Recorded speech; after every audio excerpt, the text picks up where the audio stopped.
Hoy en Fundamental quise conocer la opinión de un experto sobre el Índice Global de Innovación, la medición más importante del mundo en la materia. Me puse en contacto con Alejandro Martínez, consultor y estructurador de proyectos, asesor y formador de SMO Corporation, un experto en innovación, emprendimiento, estrategia, conocimiento, competencias, cultura y competitividad de las empresas. Y aquí está la segunda parte de esta conversación.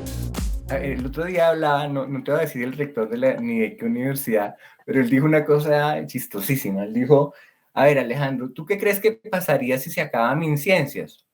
Y pues yo me quedo mirando y digo, pues yo creo que no afectaría mucho la realidad del tejido productivo. Y lamentablemente es así. Y yo quiero mucho a MinCiencias desde que era Colciencias, conozco hasta el capitán Ospina, que fue el primer director, al doctor Carlos Fonseca, etcétera.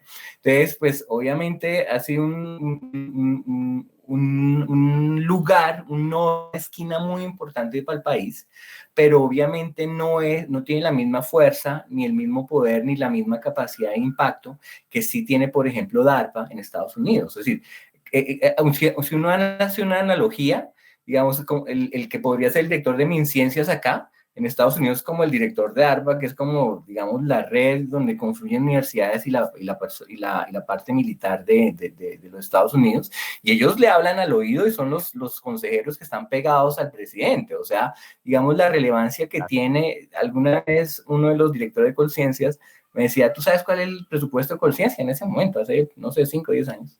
Y yo le decía, no sé. Y dicen, más o menos son $100 millones.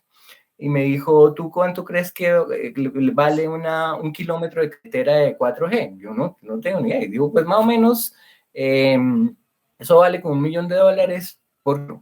Entonces, si sacamos de los 100 millones, él me decía en ese momento, alrededor del 70% que se va para pagar maestrías y doctorados de la gente a nivel, digamos, los pocas personas que en proporción salen del país a estudiar a nivel, digamos, STEAM o de base tecnológica fuerte, pues resulta que a Colciencia en ese momento le quedarían 30 millones de dólares de presupuesto, y eso era menos de lo que tenía que invertir el gobierno para hacer 50 kilómetros de carretera. Entonces, fíjate la desproporción a nivel de desarrollo tan bárbara que había. Ahora, el problema es que ni siquiera se gastaban, porque las empresas no sabían en ese momento, ¿sí? Las mismas 50 que lo han hecho toda la vida, pero tejido productivo que tiene 1,5 millones de empresas, sumándole más o menos 1 millón de personas naturales, son como 2,5 millones de personas jurídicas.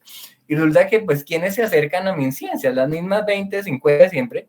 Ellos sí aprovechan beneficios tributarios, etcétera, pero el tejido productivo, que es más amplio, pues no tiene ni idea de la importancia y la relevancia que puede tener eso. Entonces, eso en cuanto a lo de las políticas públicas, por una parte. Por otro lado, las misiones que de hecho vienen planteadas desde Mazzucato son muy pertinentes desde mi perspectiva.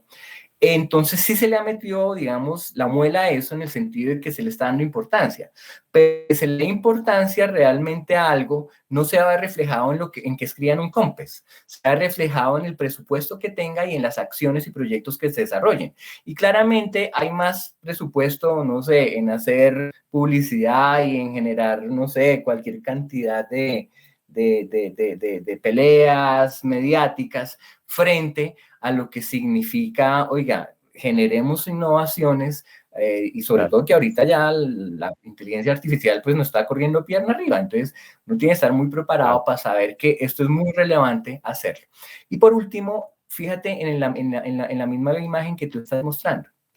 Ahí tú puedes ver que si Colombia, ponlo ni siquiera en el mejor momento, digamos en el 2020, a nivel de entradas de innovación, y en el mejor momento a nivel de salidas, que fue en el 2022. O sea, si está en el puesto 56, entre las, yo no sé cuántas economías mide actualmente, 132. unas 130, exacto. Y a nivel está de 56 dentro de las 130 en lo que invierte, y que estuviera de 70 en lo que está generando a partir de esa inversión, igual es un déficit. O sea, no es siquiera al mismo nivel como para decir, estoy invirtiendo lo suficiente como para generar, digamos, una eficiencia que me ponga al mismo nivel para estar por lo menos en el puesto 56 o estar mejor. Claro. Entonces, pero fíjate eso hay que mirarlo con pinzas. las cosas que señalaban en la presentación de resultados y también en el informe del Índice Global de Innovación, de las cosas que señalaban es que Colombia tiene cierta ineficiencia para convertir inversiones en resultados. O sea, parece que hay... Ahí está. Dime. Que eso es lo que dice esa gráfica, o sea, sí, la total. ineficiencia es pésima, o sea.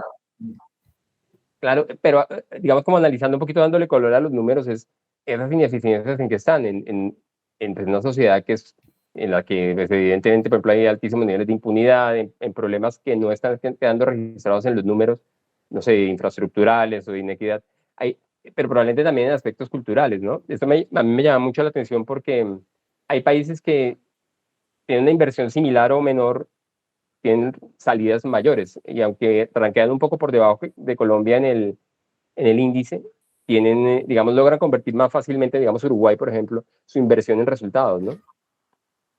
Exacto, o sea, Costa Rica, por ejemplo. Costa Es Rica, sí, decir, claro.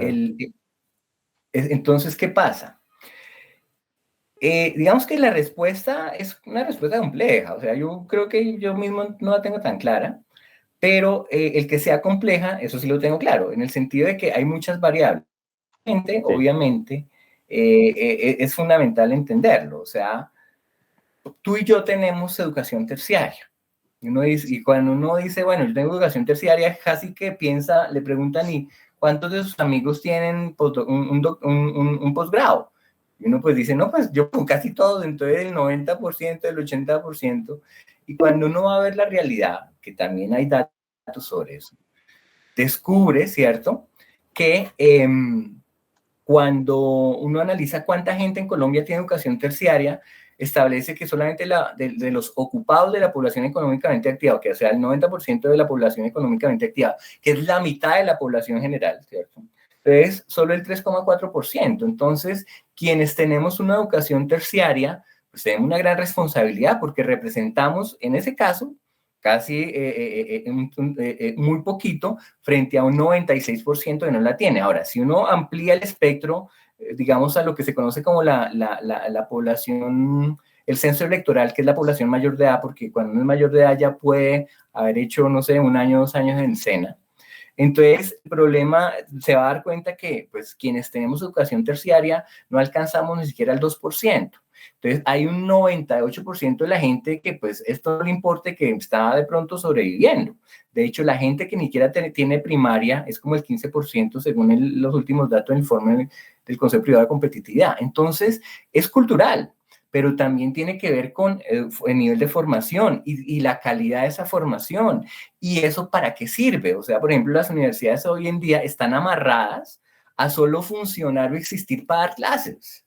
Es decir, no tienen posibilidad de generar, digamos, intraemprendimientos, por más que salió la ley Spin-off en el 2017, pero lo que dicen es que hay que apoyar emprendimientos, pero no permite que la universidad se lucre a partir de esos emprendimientos, ¿no? Porque es que la educación es sagrada. Bueno, pues de ser sagrada la universidad, y tú y yo estudiamos en la misma universidad, te puedo decir, pues tenemos un país atrasado porque no está generando. Es decir, las universidades en Colombia, más del 90% de sus ingresos por matrículas. Tú vas a una universidad en Estados Unidos y lo que gana por matrícula es del 30-40%. Otro puede ser una parte de donaciones, pero hay mucho por extensión, que es investigación y proyectos al tejido productivo. Y aquí no se puede porque resulta que la universidad no puede ser ánimo de lucro en ningún momento, ya sea fundación o corporación, y por lo tanto, pues solamente existen para dar clases. Y pues para dar clases, ahora uno mira las clases en asincrónico en internet.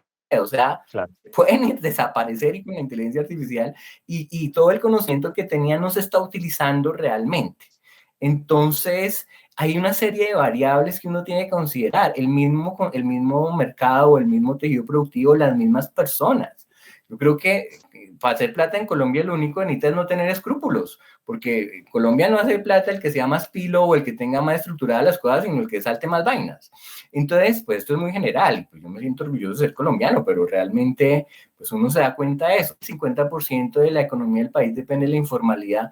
Hombre, pues donde uno puede meterle, digamos, innovación o base tecnológica a esas empresas que son negocios y además que pueden tener orígenes muy turbios. Entonces, en ese sentido, hay una serie de factores que hay que contemplar. Hay unos que son mucho más formales, estructurales, hay unos que tienen que ver con legislación y marco político o marcos legales, y otros tienen que ver con cultura y con evolución. Afortunadamente, digamos, culturalmente sí vamos cambiando. Hay como 4 grupos. Sudarsky hizo alguna vez un ejercicio sobre eso. Están los abuelos, los papás, uno y los hijos.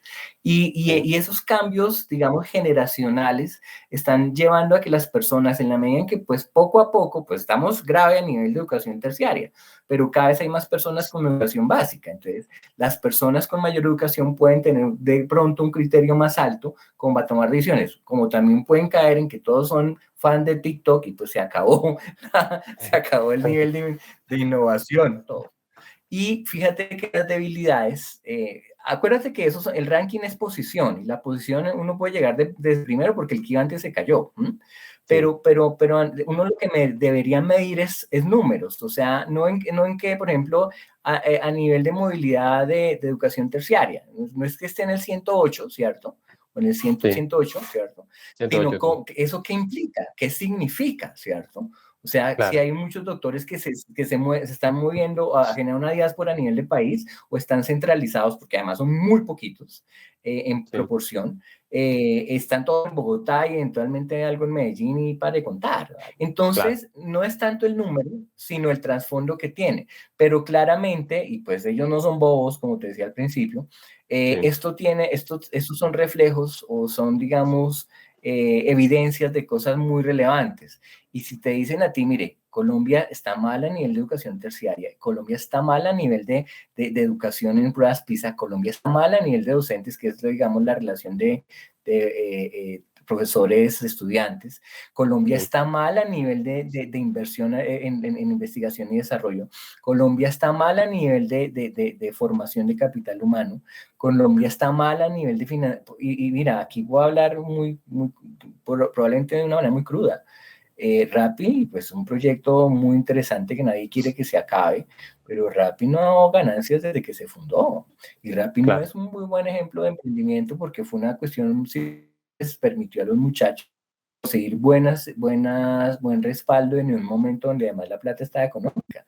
Pero que uno diga, no, pues es que todos somos Rappi, que todos queramos ser unicornios, eso además puede tener un trasfondo un poco complejo de entender, porque pues si son empresas que están dando pérdidas, ¿por qué se valoran tanto? Pues porque es que la idea es vender acciones, entonces eso puede tener de alguna manera un trasfondo no que refleje desarrollo de un tejido productivo, sino de una situación particular en la cual probablemente quienes estén manejando el dinero pues le quieran sacar ganancias a algo. Entonces fíjate que las debilidades están muy relacionadas con conocimiento, con cuántos investigadores hay, cuántos están en la penúltima, la de sí, Research Science and Business, sí, esos sí, cuantos investigadores, doctores, están a nivel de empresas trabajando. O sea, claro, no se utiliza. Entonces, el de la productividad, el crecimiento en la labor productiva es muy interesante.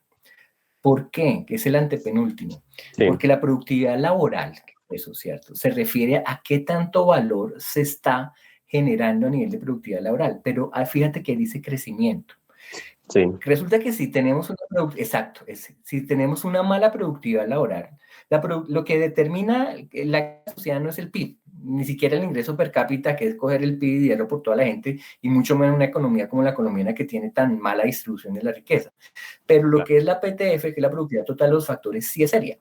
Y la productividad total de los factores mide básicamente la productividad que está generando el capital por sí mismo, la plata, la inversión, el sí, capital que se genera a nivel, digamos, de conocimiento y tecnología, y el capital que se genera a nivel de la eficiencia del trabajo, que esa es la productividad sí, laboral. Entonces, la productividad laboral de Colombia ha sido pésima. Entonces, el hecho de que esté creciendo mucho es porque estábamos muy mal, y pues esa claro, lo posiciona como es el ranking, es el octavo país que más crecimiento ha tenido en productividad laboral, pero todavía estamos debajo de Perú, por ejemplo, a nivel de productividad laboral. Entonces, claro, uno tiene que saber a qué se refiere eso, ¿sí me explico? Pero sí, sí, ese sí, factor, porque ese factor si le pega a la PTF, es de lo más importantes para determinar qué tan innovadores somos. ¿Por qué razón? Porque la innovación, pues sí, uno la define pues, según Manual de Oslo, versión 2018, que fue la actualización de la tercera edición del 2005, y que ya tiene muy claro que el enfoque son básicamente procesos y oferta de valor. sí, Pero eso es muy cuadriculado y muy ladrilludo. Sí, mire, La innovación es la manera de hacer más plata, hacerla más rápido, para hablarlo en términos muy colombianos, coloquiales. Pues Sí, resulta que en la medida en que se innove, las organizaciones sí pueden generar más riqueza y pueden generar más riqueza más rápido porque no tienen competencia. claro, Entonces, una evidencia de esa innovación es precisamente la productividad laboral. Entonces, si uno es más productivo a nivel de su trabajo, pues está generando más rentabilidad y por lo tanto podría generar más recursos para crecer la empresa. Ahora, ahí sí viene un problema cultural. Entonces, digamos, muchos, no diría todos, pero muchos empresarios generan grandes ganancias, pero pues la utilizan y están en su derecho para guardársela o para comprarse un carro fino. Pero en claro, la medida en que eso no se invirtiera en la empresa, en una máquina, sino en que escalara, ahí sí podíamos cerrar la brecha productiva y ya productividad laboral no frente a ganar, a que estamos mejorando, sino cerrar la brecha productiva, por ejemplo, con Estados Unidos del 80%. O sea, claro, si hacemos aquí un producto y el producto aquí vale 100 pesos, los gringos lo hacen en 20 y si lo hacen en 20 y lo ven en 40, le ganan el 100% y nosotros no podemos bajarle de menos de 100 porque entramos en dumping o vender bajo el costo. Entonces, a claro. eso, digamos, ahí es importante la innovación, no tanto en el número en que estemos, ¿sí?